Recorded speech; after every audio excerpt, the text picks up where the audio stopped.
Akhirnya, setelah 40 tahun, polisi berhasil menangkap pembunuh dan penculik Kate dan Sheila.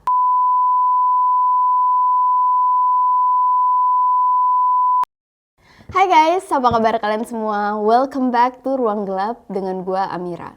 Sebelumnya, tim Ruang Gelap mengucapkan selamat beribadah puasa untuk yang berpuasa. Semoga puasa kita lancar dan diterima oleh Allah. Nah, sembari menunggu berbuka puasa, kali ini gue akan menceritakan tentang penculikan yang terjadi di tahun 1975. Sebuah penculikan yang menunggu lebih dari 40 tahun untuk akhirnya mendapatkan jawaban atas apa yang sebenarnya terjadi. Dan bisa dibilang kasus ini bisa terselesaikan karena ada mukjizat dan juga tentu saja karena kerja keras polisi yang terus-menerus tidak pernah melupakan dan selalu mengusut kasus ini. Ini adalah kisah kakak beradik Kate dan Sheila Lyon yang pergi ke mall pada siang hari dan tidak pernah kembali lagi ke rumah. So, langsung aja kita masuk ke cerita. Welcome to Ruang Gelap.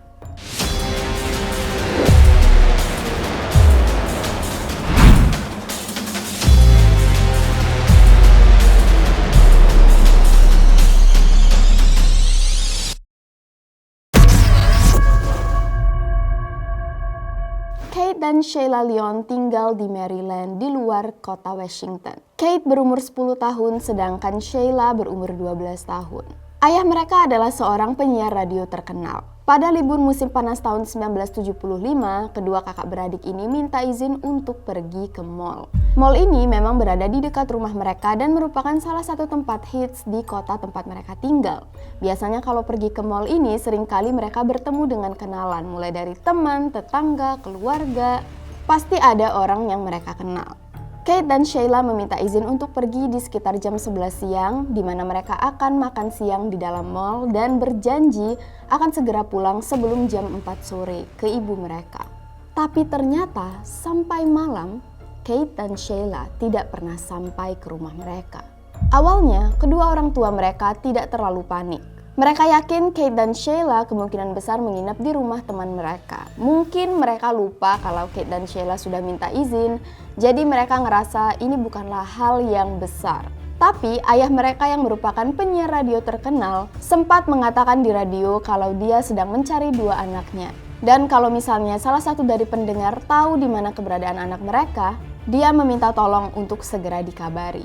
Tapi di hari berikutnya, Kate dan Sheila masih tidak ada kabar sama sekali dan gak ada yang mengaku Kate dan Sheila menginap di rumah mereka. Sehingga akhirnya kedua orang tua Kate dan Sheila melaporkan hal ini ke polisi. Setelah hilang selama 2 hari, polisi langsung mencurigai ayah dari kedua kakak beradik ini. Tidak ada alasan, cuman karena secara statistik atau secara data, kalau ada anak yang hilang pasti kebanyakan pelakunya adalah orang terdekat anak-anak ini. Nggak butuh waktu yang lama, ayah kedua anak ini segera dilepaskan oleh polisi karena memang tidak ada bukti dan tidak ada indikasi ayah mereka adalah pelakunya. Lalu, polisi mulai menerima banyak telepon dari orang-orang mengenai hilangnya Kate dan Sheila. Saksi pertama adalah seorang anak laki-laki yang ternyata merupakan teman Kate dan Sheila sendiri. Anak laki-laki ini melihat Kate dan Sheila berada di mall, sedang mengobrol dengan seorang pria asing. Pria asing ini dideskripsikan menggunakan pakaian berwarna coklat, membawa tas kantor berisi tape recorder atau perekam suara, dan membawa mikrofon. Posisinya, Kate dan Sheila mengobrol sambil diberikan mikrofon oleh si pria asing ini. Dan ternyata banyak saksi lain yang juga mendukung informasi ini. Ternyata Kate dan Sheila bukan satu-satunya anak yang mengobrol dengan si pria dengan mikrofon ini. Laki-laki ini diinformasikan berkeliling di mal-mal di semua area kota itu untuk mengajak anak-anak mengobrol, merekam suara dengan mikrofon. Sehingga polisi menyimpulkan kemungkinan besar si pria tak dikenal dengan perekam suara ini adalah seorang penculik yang menggunakan modus untuk mendekati anak-anak. Jadi, anak laki-laki ini diminta untuk bekerja sama dengan polisi membuat sketsa wajah si pria asing perekam suara ini. Lalu, polisi juga menerima telepon dari seorang wanita yang melaporkan bahwa di hari Kate dan Sheila berada di mall, dia juga ada di mall dan dia melihat ada laki-laki yang sangat aneh. Laki-laki ini bukan laki-laki perekam suara. Dideskripsikan sebagai laki-laki muda, mungkin masih berumur sekitar 20 tahunan, memiliki rambut yang panjang, jerawatan, dan punya kumis. Pria aneh ini dikatakan terus mengikuti si wanita dan temannya dengan sangat-sangat aneh. Sampai akhirnya si wanita dan temannya langsung mendatangi pria aneh ini untuk memarahinya. Anehnya, setelah dimarahi, pria ini mulai menguntit orang lain. Dan sepertinya pria ini tertarik dengan wanita berambut pirang. Kebetulan Kate dan Sheila memiliki rambut pirang. Polisi lalu membuat sketsa wajah si pria aneh ini. Tapi akhirnya sketsa pria aneh tidak diterbitkan karena polisi takut orang-orang menjadi salah fokus. Mereka cukup yakin orang yang harus mereka curigai adalah si pria perekam suara. Jadi, pencarian besar-besaran dilakukan. Semua daerah di sekitar mall dicari dengan helikopter. Mulai dari rumah kosong, saluran pembuangan, mencoba mencari tempat di mana Kate dan Sheila mungkin disekap dan diculik. Tapi nggak ada hasil satupun. 2 minggu kemudian, seorang pengendara mobil menelpon polisi mengatakan dia baru saja berpapasan dengan mobil station wagon berwarna krem di Virginia. Di mana di bangku penumpang dia melihat ada 2 anak yang sangat mirip dengan Sheila dan Kate dalam kondisi dibekap dan diikat.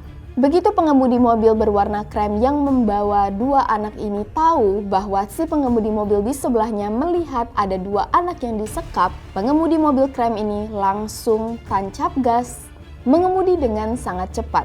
Sehingga saksi hanya bisa melihat setengah nomor plat mobil ini. Berhari-hari polisi mencoba untuk menebak-nebak nomor plat yang dilihat oleh si saksi ini. Tapi sama sekali nggak ada hasil. Akhirnya polisi memutuskan untuk berhenti menelusuri informasi ini karena mereka sendiri nggak tahu apakah informasi ini valid atau enggak. Dalam tragedi ini banyak banget orang yang memanfaatkan kesedihan keluarga Leon. Banyak orang yang nelpon pura-pura menjadi penculik anak-anak ini dan minta uang tebusan. Seolah-olah nggak ada rasa kasihan sama sekali dengan keluarga yang sedang depresi mencari kedua anak mereka. Polisi sangat kebingungan, gimana bisa 2 anak hilang di dalam mal di siang hari padahal dalam keadaan yang sangat ramai. Kasus ini segera menemui jalan buntu. Sampai akhirnya, 12 tahun kemudian, sesuatu terjadi. Di tahun 1987, polisi berhasil menangkap seorang pembunuh bernama Fred Coffey. Fred mengaku bersalah atas pembunuhan seorang anak perempuan berumur 10 tahun yang bernama Amanda Bray, yang hilang saat sedang bermain di depan rumahnya. Fred awalnya diberikan hukuman mati, tapi entah kenapa hukumannya ini dikurangi, diturunkan menjadi hukuman seumur hidup. Para detektif yang bertugas tidak rela Fred hanya dihukum seumur hidup karena ada kemungkinan Fred bisa bebas di kemudian hari. Jadi, mereka berusaha untuk menghubungkan Fred dengan kasus-kasus pembunuhan anak lainnya. Kebetulan saat itu ada 2 kasus penculikan anak-anak yang masih belum terjawab. Kasus pertama adalah kasus pembunuhan Kathy yang berumur 15 tahun di bulan Juli 1975. Kathy diculik dalam perjalanannya pulang ke rumah. Tubuh Kathy akhirnya ditemukan oleh saudara kandungnya sendiri di dalam got di belakang minimarket di dekat rumahnya. Kathy ditemukan dalam keadaan yang babak belur tapi masih selamat. Namun sayangnya setelah dirawat 11 hari di rumah sakit, Kathy mengembuskan nafas terakhirnya. Kasus pembunuhan Kathy tidak terjawab. Kasus Amanda Bray dan Kathy sangat-sangat mirip. Dan kebetulan, rumah Kathy sangat dekat dengan rumah keluarga Leon. Kasus kedua yang belum menemui jawaban sama sekali.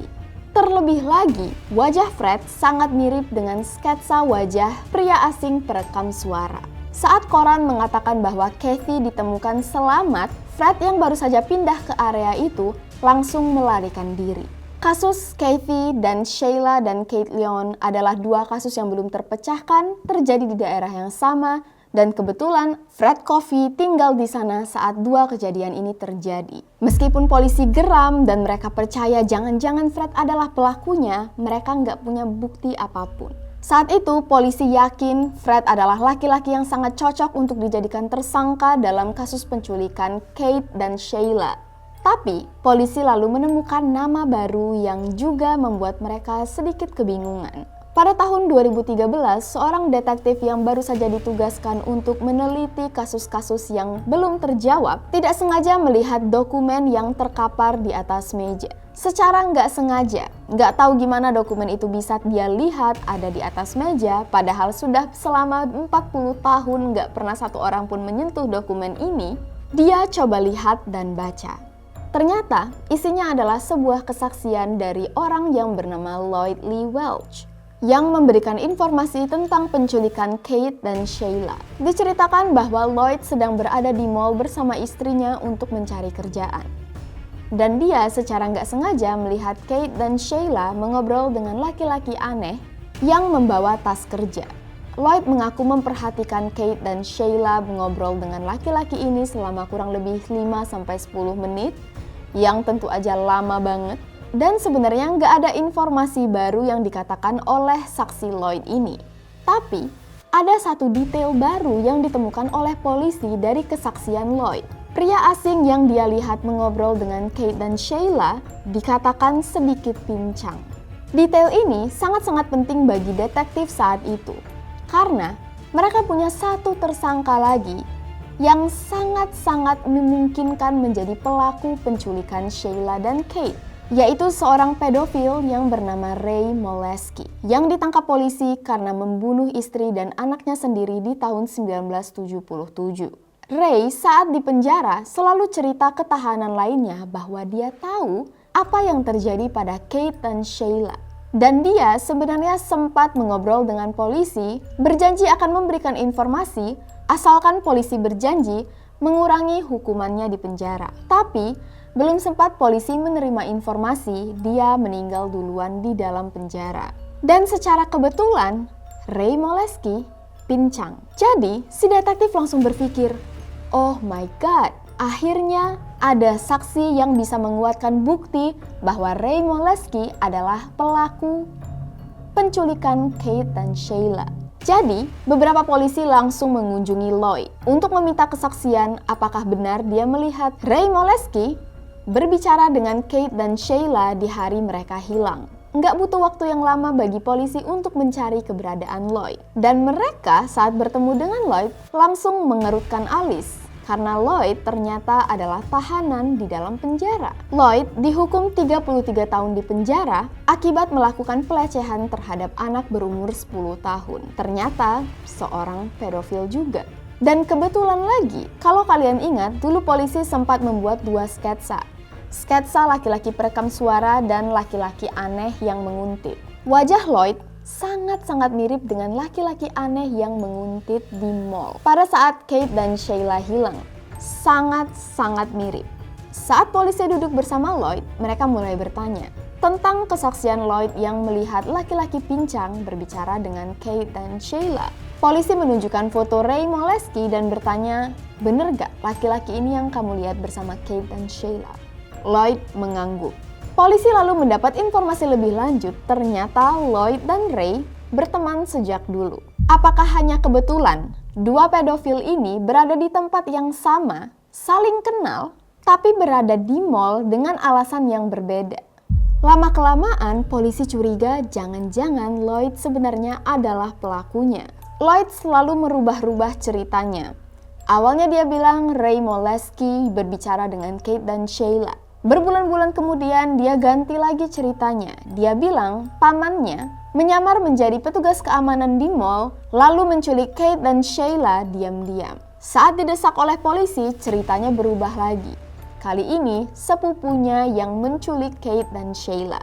Polisi lalu mendapati bahwa keluarga Lloyd benar-benar keluarga yang hancur. Hampir semua anggota keluarga Lloyd adalah pedofil. Seolah-olah sudah menjadi tradisi di keluarganya, yang tua melecehkan yang muda, lalu yang muda kalau sudah tua nanti melecehkan generasi di bawahnya lagi, secara terus-menerus. Diturunkan tiap generasi sehingga hampir semua anggota keluarganya ditahan di penjara.